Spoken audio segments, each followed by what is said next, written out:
बिस्मिल्लाहिर्रहमानिर्रहीम, अस्सलाम वालेकुम रहमतुल्लाह। आज के इस लेक्चर में आपकी डिमांड पे हम टेंसेस को फिर से देखने जा रहे हैं एक मुनफरिद अंदाज में, ताकि आप लोग याद कर पाएं और आप लोगों के लिए फायदेमंद हो। चल के देखते हैं हमारे व्हाइट बोर्ड को। प्रेजेंट डेफिनेट टेंस को देख रहे हैं। हमारे पास टेंसेस जो हैं उनमें आपके पास तीन टेंस हैं बेसिकली। चार का इशारा कर रहा हूं तो चार कंडीशन हर टेंस की। हर टेंस के अंदर आपके पास इंडेफिनिट, कंटिन्यूअस, परफेक्ट और परफेक्ट कंटिन्यूअस की सिचुएशन मौजूद होती है। प्रेजेंट, पास्ट और फ्यूचर टेंस हुआ करते हैं, तो हम प्रेजेंट की इंडेफिनिट सिचुएशन को देख रहे हैं। उसकी उर्दू में पहचान क्या है, ये सारा कुछ आप बच्चों की डिमांड्स पे किया जा रहा है। वो बच्चे जिनकी ख्वाहिश थी कि वो टेंस पढ़ें और मुझसे सुने, तो उनकी इस ख्वाहिश को पूरा किया जा रहा है। तो उन बच्चों के लिए ही नए सेटअप को शुरू किया गया है यूट्यूब के लिए, जो बच्चों की डिमांड्स थी कि हमारे लिए इस तरह के लेक्चर्स भी आने चाहिए और कुछ अच्छा हो जाए उनके लिए। तो उसके लिए प्लान किया है कि हर बार थोड़ा बहुत लिख कर फिर उसे इरेज किया जाए। फिर वो लेक्चर बहुत बड़ा हो जाता था, बहुत ज़्यादा बच्चों के लिए प्रॉब्लम होती थी। खैर, बात को मुख्तसर करते हैं, समंदर को कूजे में बंद करते हैं और टेंस जाने पड़ते हैं। आप बच्चों ने उर्दू से इंग्लिश जाना होता है। बहुत सारे बच्चे, स्पेशली हमारे मैट्रिक के जो स्टूडेंट्स हैं, 9th का जो पोर्शन होता है उसके अंदर बच्चों ने उर्दू से इंग्लिश में ट्रांसलेट करना होता है सेंटेंसेस को। इस तरह बाद में जाकर 8 सेकंड के अंदर भी आपके पास उर्दू के पैराग्राफ होते हैं जिन्हें आपने इंग्लिश में ट्रांसलेट करना होता है, और उससे आगे बढ़कर भी यूनिवर्सिटी लेवल पर और इसी तरह आपके बाकी जो कंपैरेटिव एग्जाम्स हैं उनके सब्जेक्टिव पोर्शन में भी आप लोगों के पास इस तरह के फॉर्मेट के क्वेश्चंस आया करते हैं। और मेरी कोशिश है इस लेक्चर में एक चीज नई होगी और थोड़ी डिफरेंट भी होगी कि आप लोगों को बहुत बहुत कुछ इंटरेस्टिंग सुनने को मिलने वाला है। आप बहुत जबरदस्त कुछ सीखने वाले हैं कि हम इस लेक्चर के अंदर एक्टिव वॉइस और पैसिव वॉइस दोनों पैटर्न्स को डिस्कस करेंगे प्रेजेंट डेफिनिट टेंस के। चलते हैं और देखते हैं। उर्दू सेंटेंस के अंदर, जुमले के अंदर, अगर वर्ब के आखिर में, फेल के आखिर में ता है, ती है, ते है, ता हूं, ती हूं या पर ते हूं वगैरह अगर आ जाते हैं इस तरह के अल्फाज पे, अगर वो सेंटेंस एंड हो रहा है तो वो सेंटेंस प्रेजेंट इंडेफिनिट टेंस का हुआ करता है। वो चाहे किसी भी पैटर्न में हो, वो एक्टिव वॉइस पैटर्न भी हो सकता है, पैसिव वॉइस भी हो सकता है। तो जरा हम एफर्मेटिव सेंटेंसेस जो हमारे पास हैं, जिन्हें आप लोग सिंपल सेंटेंसेस या पॉजिटिव सेंटेंसेस भी बोलते हैं, तो उनका फॉर्मेट क्या होगा बच्चों। उस तरह के सेंटेंसेस में हम सबसे पहले सब्जेक्ट यूज करते हैं, फिर वर्ब की फर्स्ट फॉर्म यूज करते हैं, फिर ऑब्जेक्ट लगाते होते हैं। फॉर एग्जांपल, इसकी एग्जांपल देख लेते हैं। नसीमा हमेशा सच बोलती है। नसीमा सब्जेक्ट है, उसके बाद सच ऑब्जेक्ट है और बोलती है आप लोगों के पास वर्ब है। तो वर्ब की फर्स्ट फॉर्म हमने लगानी है, स्पीक्स होगा, और नसीमा ऑलवेज स्पीक्स ट्रुथ। और ये जो सेंटेंस मैंने लिखा है, 9th के अगर बच्चे यहाँ देख रहे हैं तो उनको अंदाजा हो चुका होगा कि वो उनकी टेक्स्ट बुक के अंदर जो ग्रामर एंड कंपोजिशन का पोर्शन है जो आता होता है बोर्ड के अंदर, मैंने उसी में से एग्जांपल लिखी है ताकि आप लोग अपने रेफरेंस से चीजों को देख रहे हो। नेक्स्ट है बेटे हमारे पास नेगेटिव सेंटेंसेस जो हमारे पास होते हैं उनका पैटर्न क्या है। हम सबसे पहले बच्चों यूज करते हैं सब्जेक्ट, उसके बाद हेल्पिंग वर्ब, हेल्पिंग वर्ब के फौरन बाद हम लगाते थे नॉट, और फिर वर्ब की फर्स्ट फॉर्म और फिर ऑब्जेक्ट लगाते हैं।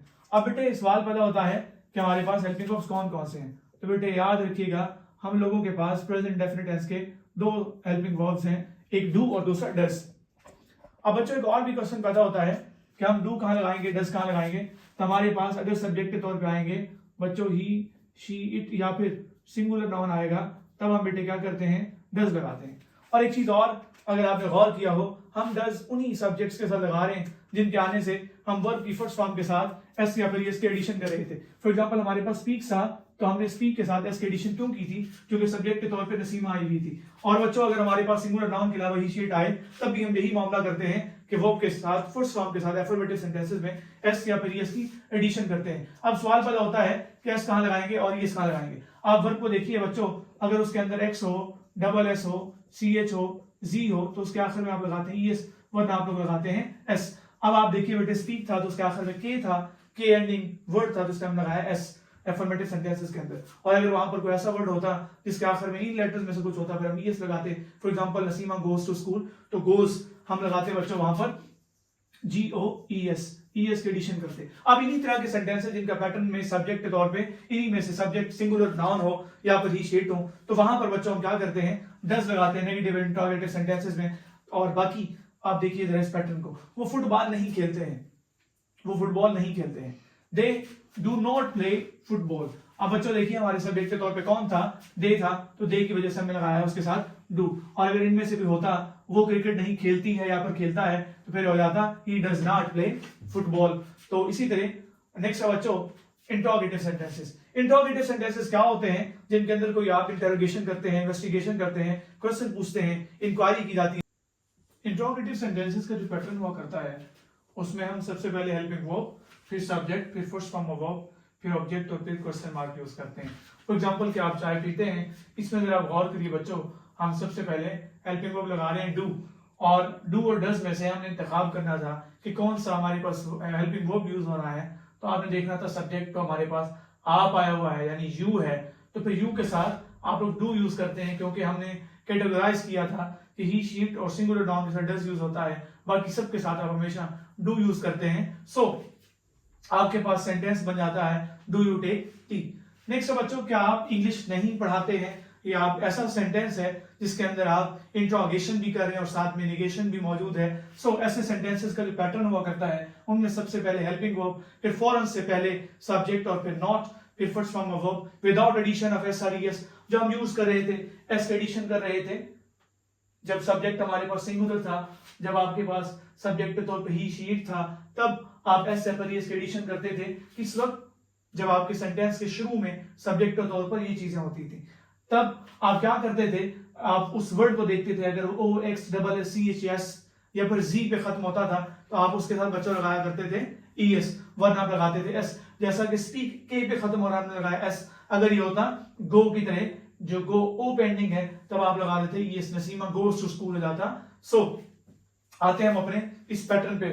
इसमें बच्चों क्या कर रहे थे, हम सबसे पहले हेल्पिंग वर्ब, फिर सब्जेक्ट, फिर नॉट, फिर फर्स्ट फॉर्म ऑफ वर्ब, फिर ऑब्जेक्ट और आखिर में क्वेश्चन मार्क। इसमें और इंट्रोगेटिव सेंटेंस में ज्यादा डिफरेंस नहीं है, बस सिंपली आप सब्जेक्ट के बाद नॉट पुट कर देते हैं, बाकी पैटर्न वही है जो इंट्रोगेटिव सेंटेंस का था। सो यू आप इसमें अभी भी मौजूद है, उसके कार्डिंग आपने डू लगाना है, फिर डज लगाना है, आपने फैसला करना है यू को देखकर, तो यू के साथ आप लगाएंगे डू।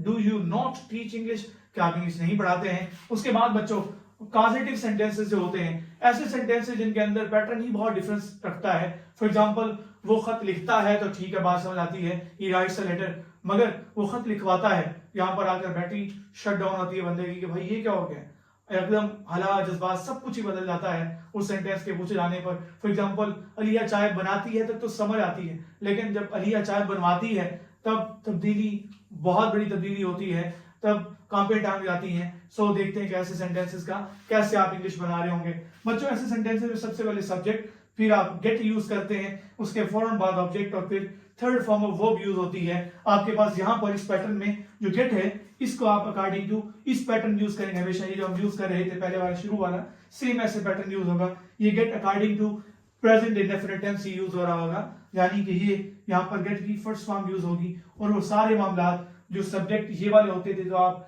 ऐसे पर इसके एडिशन भी कर रहे थे, वो भी होते रहेंगे। फॉर एग्जांपल, अलिया चाय बनवाती है, तो अलिया सब्जेक्ट है, गेट आप लगाने according to present definite tense के रूल्स के मुताबिक आप लोग लगा रहे हैं बच्चों। सो अलिया गेट्स, उसके बाद object tea, then third form of verb लगानी थी बनाना की, तो बच्चों वो मेड हो जाती है, अलिया गेट्स टी मेड। और अगर इस तरह के इसी पैटर्न के एक सेंटेंस यू हो जाए कि अलिया मुझसे चाय बनवाती है, फिर उसकी इंग्लिश कैसे बनाएंगे आप कमेंट बॉक्स में बताइए मुझे।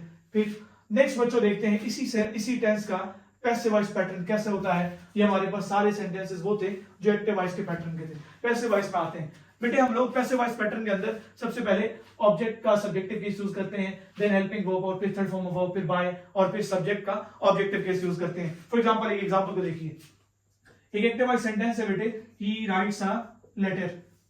अब आप इस सेंटेंस के ऊपर गौर करें, इसका पैटर्न हमारे पास सब्जेक्टिव एक्टिव वॉइस पैटर्न है। इसके अंदर सबसे पहले सब्जेक्ट है, फिर वर्ब है और फिर बच्चों ऑब्जेक्ट है। अब आपने इसको इस पैटर्न के अकॉर्डिंग ढालना है ताकि हम पैसिव वॉइस बना पाए। बेटे हम क्या करेंगे, सबसे पहले सब्जेक्ट को सब्जेक्ट बनाएंगे, तो ये हो जाएगा आप लोगों के पास अ लेटर। देन बेटे आप लोग क्या करेंगे, हेल्पिंग वर्ब पुट करते हैं। हेल्पिंग वर्ब यूज करने के लिए हमें देखना पड़ता है वर्ब की फॉर्म को। आपके पास है फर्स्ट फॉर्म ऑफ वर्ब, अगर हमारे पास फर्स्ट फॉर्म ऑफ वर्ब है तो प्रेजेंट डेफिनेट टेंस के हम पैसिव वॉइस सेंटेंसेस के अंदर बच्चों इज एम आर में से कोई एक हेल्पिंग वर्ब यूज करते हैं। अब आपके पास सब्जेक्ट कैसा है, लेटर, अ लेटर, तो फिर उसके साथ आप यूज करना इज। आगे आपने third form of verb use करनी है, तो राइट की थर्ड फॉर्म क्या होती है, रिटन। उसके बाद बेटे आप लोगों के पास है बाय, और फिर बच्चों आप लोग यूज करेंगे ही का ऑब्जेक्टिव केस क्या हो जाएगा, वो हिम। अब आप लोग एक सेंटेंस है उसे आप लोग ट्रांसलेट करें, शी राइट्स अ बुक, तो आप लोग इसे पैसिव वॉइस बनाकर कमेंट बॉक्स में कमेंट करें। यकीनन आपने इस लेक्चर को बहुत एंजॉय किया होगा। कमेंट बॉक्स में जाकर अपनी राय जरूर दें और जो आपसे सेंटेंस पूछे गए हैं आप वहां पर उनके आंसर्स भी करें, ताकि मैं आपको बता पाऊं कि आप किस कद तक सीख पाए हैं टेंस को। और फिर बच्चों नेक्स्ट जाकर अगर आपकी कोई पसंद है तो आप उस टॉपिक को भी कमेंट्स बॉक्स में कमेंट कर सकते हैं। अपने और अपने कार्यों का बहुत सारा ख्याल रखिएगा। अल्लाह हाफिज।